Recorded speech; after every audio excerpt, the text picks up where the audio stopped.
Parashat Mishpatim. Parashat Mishpatim, después que pasamos por la salida del Éxodus, del egipcio, recibimos la Torah en la Parashat también anteriores. Ahora, Tachlis. Tachlis en hebreo no hay traducción para eso. Tachlis quiere decir de facto.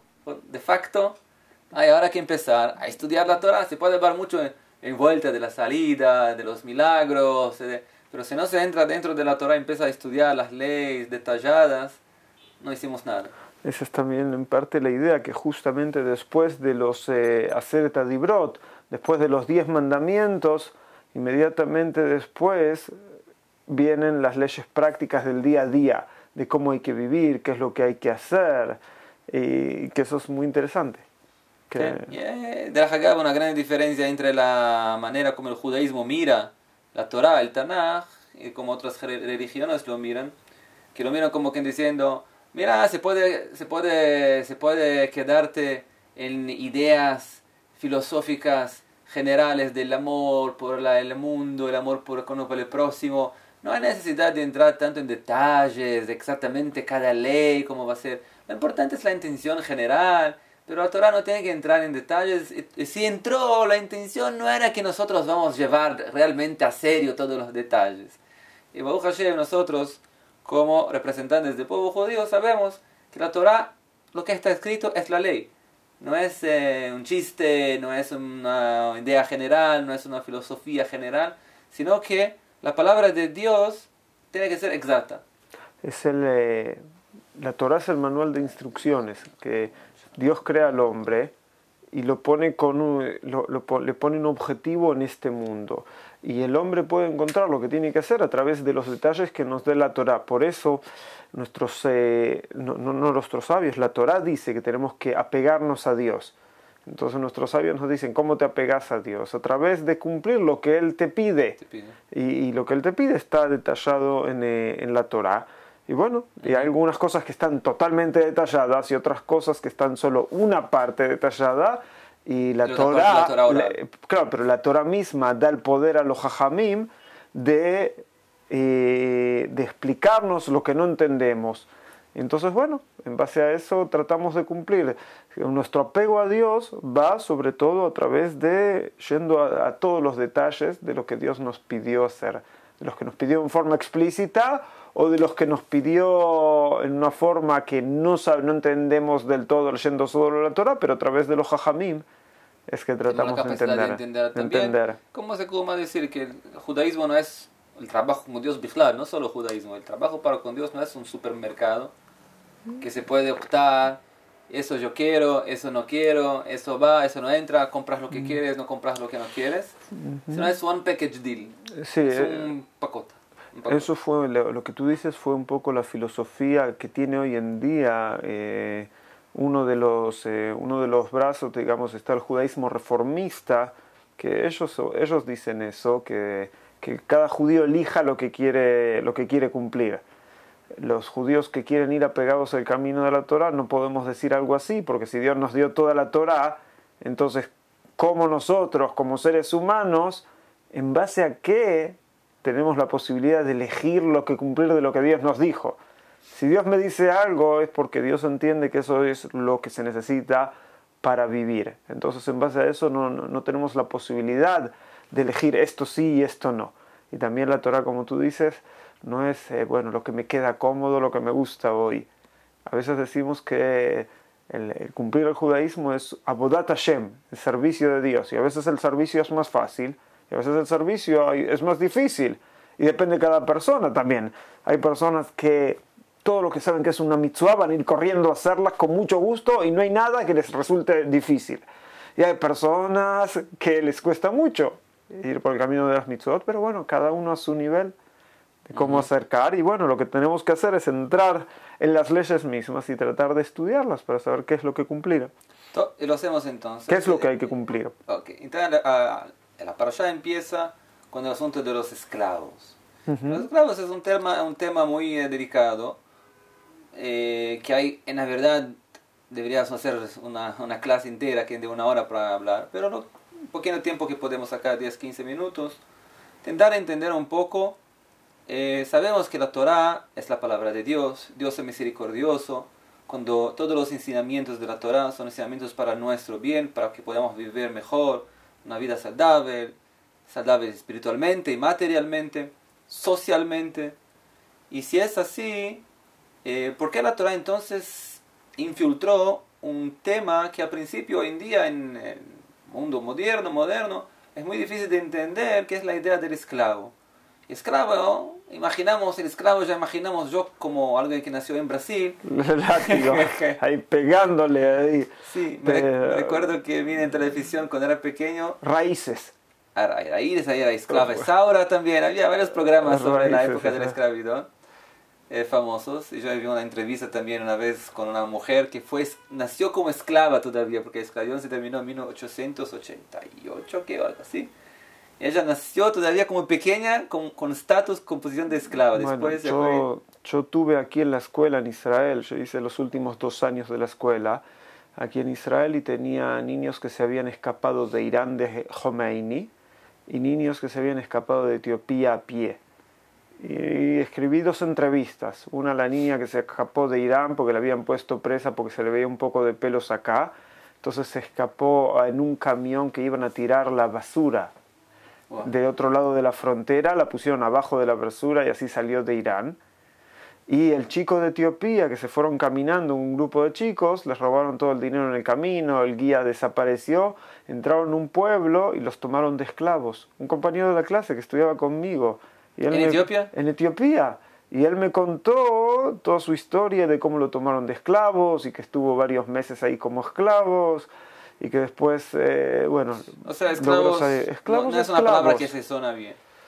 Y como sabemos que la intención de la Torah, Baruch Hashem, es hacer el bien para todos, la pregunta que quiero hablar un poco con usted hoy es realmente, en Hebreos hay un tema que dice, Yehia Evdel Katan, ¿cuál es la diferencia entre la esclavitud que estamos hablando de la Torah con la esclavitud moderna, negativa, que conocemos en los mundos más antiguos? Claro. Que lo que tienen, a mí me parece que no tienen casi nada en común. Lo que tienen en común es el nombre, porque también nuestros sabios nos enseñan que aquel se compra un Eved, se compra como aquel que se compró un esclavo, se compró un dueño para sí mismo. El esclavo tiene tantos derechos que entonces hay que tener cuidado, porque decimos el término esclavo, entonces la gente piensa, esclavo. Pero si vamos en profundidad, primero la Torah nos empieza a hablar de nuestros hermanos. Nos está diciendo... Sí, me recuerdo de podemos decir unas 2 leyes, por ejemplo, que me recuerdo aquí si puedo salir. Una me creo que es la comida en primer lugar. El primero que tiene que comer es el esclavo y no usted.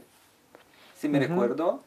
Y la segunda, por ejemplo, es que es prohibido pedir para el esclavo que haga algo que no necesitas realmente. O sea, ellos hacen esas necesidades realmente que necesitan.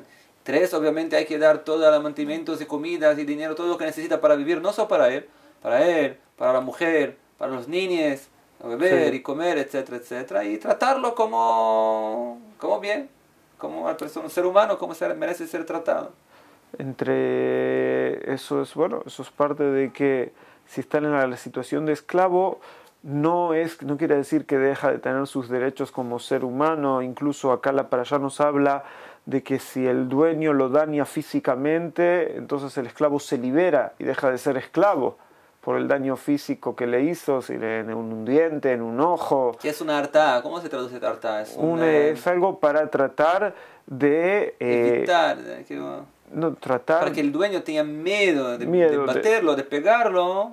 Entonces, sepas usted que se va a pegarlo, el esclavo va a ser libertado. Después también lo que nos dicen, entre otras leyes, acá lo que nos dice primero, dice, si uno adquiere un esclavo judío, nos dice acá un Eved Ivri, lo traducimos como esclavos judíos, primero está limitado un tiempo, que es solamente hasta el 7º año, hasta el año de la Shemitah, que era el año que se liberaba.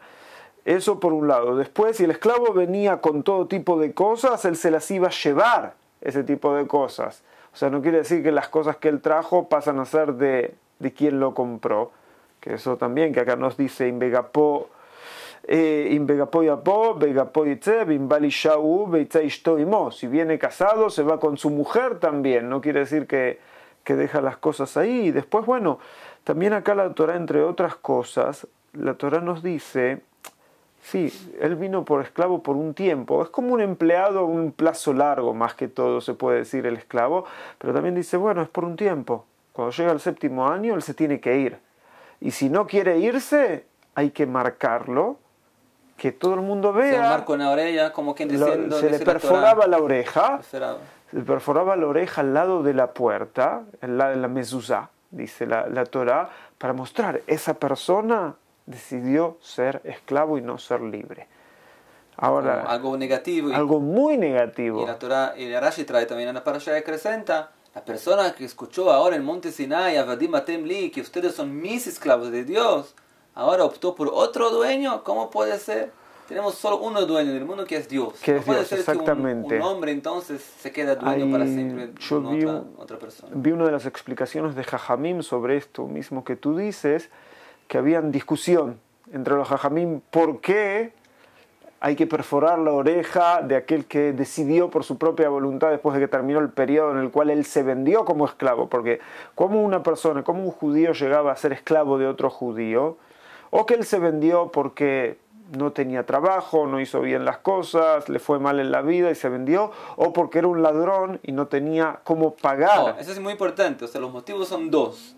O que era un ladrón y no tenía cómo pagar, o Quería tener casa y comida, es una manera también. que no tenía cómo comer, o donde vivir, porque si uno tenía un esclavo tenía que darle tanto casa y comida. Pero el lado que se vendió solo, bueno, no hay pregunta entonces éticas en eso, porque el tipo optó sí, por se vender. De acá se entiende también que las personas se vendían como esclavos, quiere decir, más una vez se prueba que la esclavitud no es la esclavitud de hoy en día. Si un tipo está dispuesto a ser vender, quiere decir que sabe que Baruch Hashem la situación es buena como esclavo judío. Si fue vendido porque robó o porque algún problema más problemático, me parece que puede ser que la intención de la Torah entonces sea tal vez una... ¿Qué se hace hoy en día con una persona que roba? Se pone en una prisión. Se habla mucho hoy en día en la época moderna que si es lo que se hace en la prisión para las personas, pero creo que de manera general, al final de las cuentas, todos saben que la prisión es un colegio de bandidos. Final de las cuentas. Sí. Cuando entran allá un pequeño ladrón, sale un grande ladrón, porque hacen cursos académicos, especialización para cómo se quedar un mejor ladrón, un mejor peor mafioso, terrorista, vas a ver lo que hay allá adentro. O sea, está probado que en términos de reeducación, las prisiones del mundo son un fracaso total. Y viene acá la Torá con una idea nueva, me parece, como que diciendo, ¿por qué no ponerlo en la prisión? Vamos a ponerlo en reeducación, no en la prisión.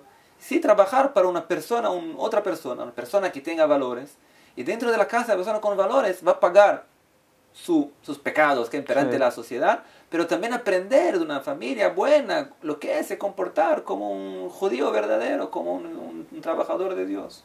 Eso me parece la intención de la Torá, traer el esclavo.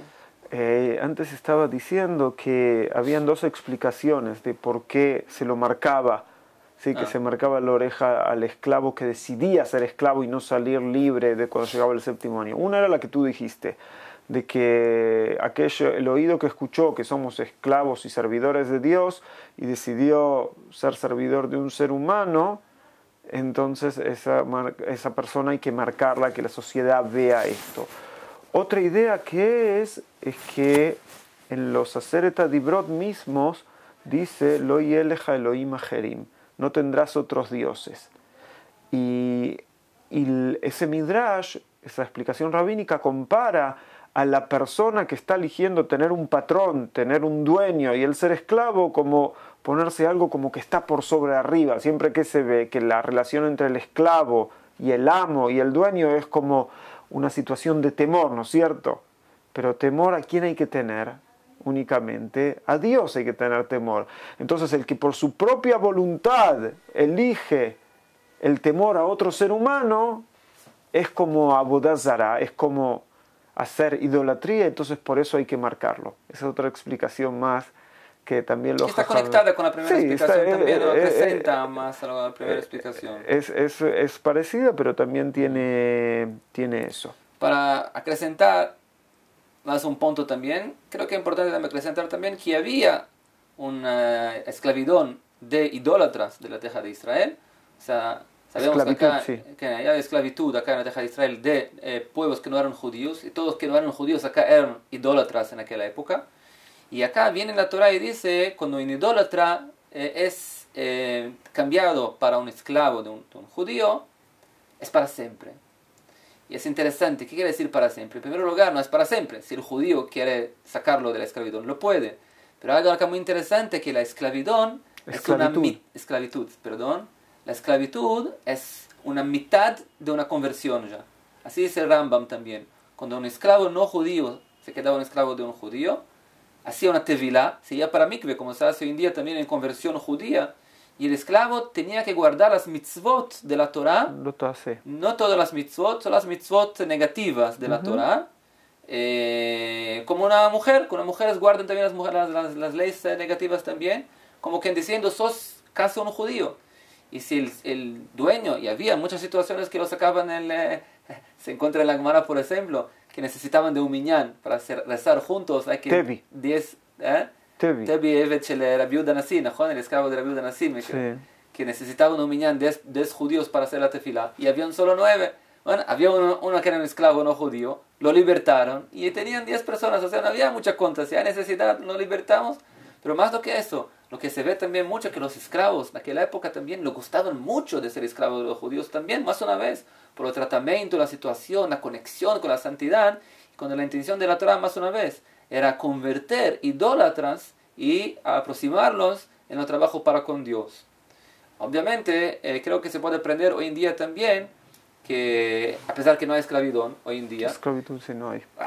¿Cuántas veces voy a hacer el equipo? Esclavitud no hay. ¿Quién sabe si hablamos portugués y así no tenemos problemas con esclavitud y esclavitud? En portugués sabe escravidão. Entonces, esclavitud. Hoy en día no hay esclavitud. Probablemente, no, realmente, si la Torah no, si hoy en día no acostumbramos a ese costumbre, quiere decir que obviamente estamos un poco desconectados con esos termos. No hay obligación de hacer esclavitud, no hay algo contra la Torah. Pero hay que aprender, creo también, la importancia que la Torah le entregaba, la idea de que un judío tiene la obligación de aproximar todos los pueblos del mundo para alargar las idolatrías y se conectar para con Dios. Me parece que esa es la idea que la Torah tiene que traer para nosotros. O sea, usted como judío, si sabes la Torah, si recibís la Torah realmente con tal fuerza como ustedes se presentan, tienen la obligación de manera agradable, obviamente.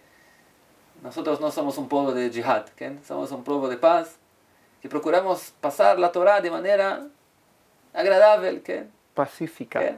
Hay también las religiones que hablan siempre de jihad en paz. Somos jihad en paz, quiere decir todo en caminos de la paz. Solo hablamos, explicamos, intentamos convencer el mundo que se unen en el trabajo para con Dios. Podemos...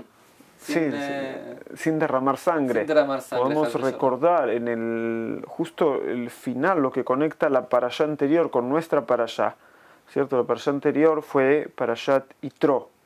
Entonces ahí Parashat Yitro termina, aparte de tener los 10 mandamientos y el comienzo que habíamos hablado la semana pasada de las leyes de cómo juzgar dentro del pueblo, ¿te acuerdas que habíamos hablado de eso? Al final trae cómo acercarse a Dios a través del Mizbeach, el Mizbeach del altar. Y el altar, y trae sobre el altar, el final de la parashá trae 3 condiciones. Primero, que el altar no tenía que ser ni de plata ni de oro, que iba a ser de tierra. O sea, nos podemos unir a Dios a través de las cosas simples. Esa es la primera. La segunda es que en el altar no se podía elevar la espada, no se podía usar la espada, ningún metal. En la parashá nosotros dijimos, Lo tibne etem gafit ki harbeja en naftalea, no las puedes hacer con formas, si eran piedras no se le podía dar formas a través de la espada. ¿Y por qué no se podía levantar la espada? Los sabios explican, porque lo que está hecho para cortar la vida no se puede usar para alargar la vida, que es el altar de Dios. El altar viene a alargar la vida del pueblo de Israel. De las personas también de los no judíos. Los no judíos también enviaban sacrificios. Enviaban sacrificios a que sean hechos en el altar. Entonces, en el lugar que se hace para alargar la vida, no se puede usar algo que se usa para cortar la vida, como que es la espada. De ahí vemos que no puede ir junto judaísmo con derramamiento de sangre. Es totalmente lo contrario. Si uno quiere acercarse a Dios, es imposible que uno quiera hacerlo a través del derrame de sangre. Incluso al rey más grande que tuvimos, Dios le dijo, tú no vas a hacerme el templo para mí.